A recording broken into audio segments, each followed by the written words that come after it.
Well, thank you very much, Mark. Merci beaucoup, Mark. And it's first of all, I want to thank you and your partners and your firm for once again opening up your beautiful office with this beautiful view.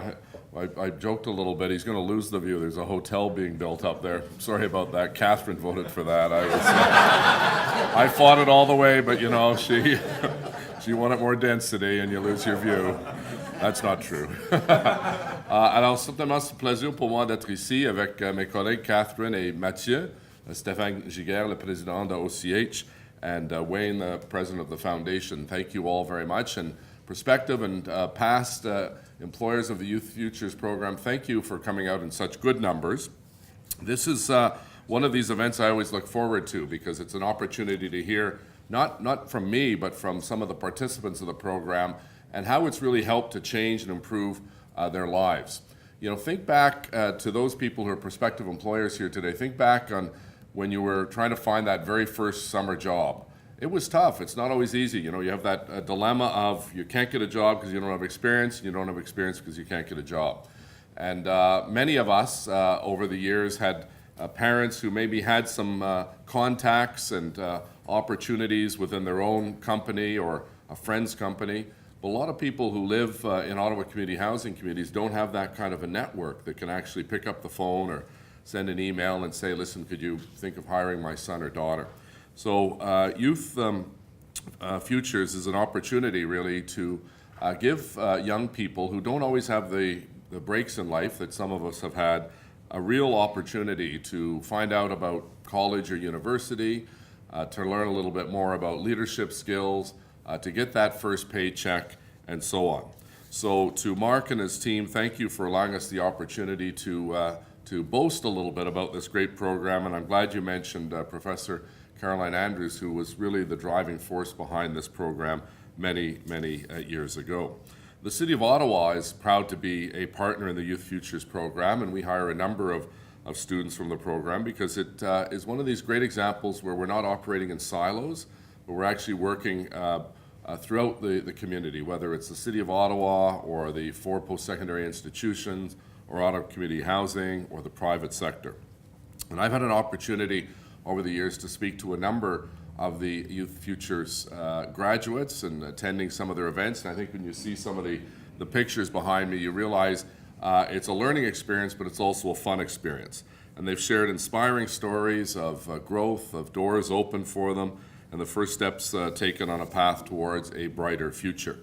And we all know that in order to succeed in today's fast-paced world, you need higher education. And higher education comes with costs, but I'll thank the provincial government for a moment because they brought in the free tuition program, which is making a big difference in the lives of a lot of people in our community that otherwise could not afford to go to college or university. So for some, it means the first person in their family to go to post-secondary. For others, it's an opportunity to obtain and succeed in their first job and maybe get a little sense of what their potential career might be as they go down that path. Others speak of a newfound desire to share their leadership skills and give back to the community.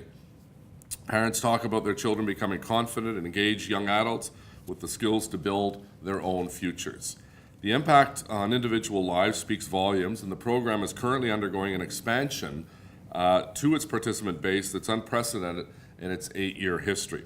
Now, for the last 3 years, we've been able to match up 75 students with employers and keep the program at 75.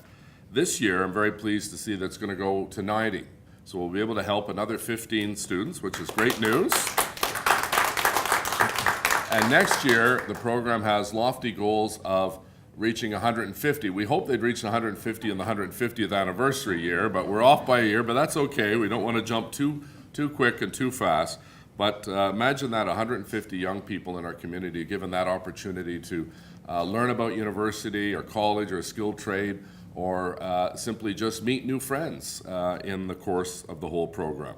And the impact would not be possible. We couldn't be here celebrating the success and the jump to 90 and then to 150 without sustained effort of the unique partnership that, as I mentioned, spans across the not-for-profit, the private sector, and the public sector. And these include, of course, the City of Ottawa, the OCH Foundation, the University of Ottawa, Carleton, St. Paul, Algonquin, et aussi la cité. Employment is a key component of the program's success, and in most cases providing the program's participants with their very first summer job. So Youth Futures needs the support of employers of the program to sustain itself, and we very much encourage you, if you're thinking of hiring some students this summer, it's basically I think for a 6-week program if I'm not mistaken, please think of Youth Futures, because you're going to be getting some really dedicated, committed young people who need a little bit of extra help to get that first job. And I think you will be very impressed with the caliber, quality of the individuals that will come forward that will be working with and for your organization. And by agreeing to become an employment partner of Youth Futures, you have the opportunity to work with some remarkable young people. And we always remember, Max Keeping used to say, you know, don't call young people the leaders of tomorrow. They're the leaders today. And you see that when you meet some of these young people here today. So you'll also help to cultivate the next generation of leaders that will be able to take over the role of OCH president or mayor or counselor or lawyer or carpenter or accountant or teacher. And I very much encourage you to contact Youth Futures. And I think that hopefully there'll be some material here you can take away with yourself. Think about it, but don't think too long, because the summer period is coming up. Exams are starting very shortly in the next couple of weeks. I talked to 2 of the students who told me one has 4 exams, the other has 5, and I thought, thank God I'm not in university anymore. I used to hate that, it was so stressful. But anyways, it's now my pleasure to introduce Ayan Bu, the program coordinator for Youth Futures. So please give a warm welcome to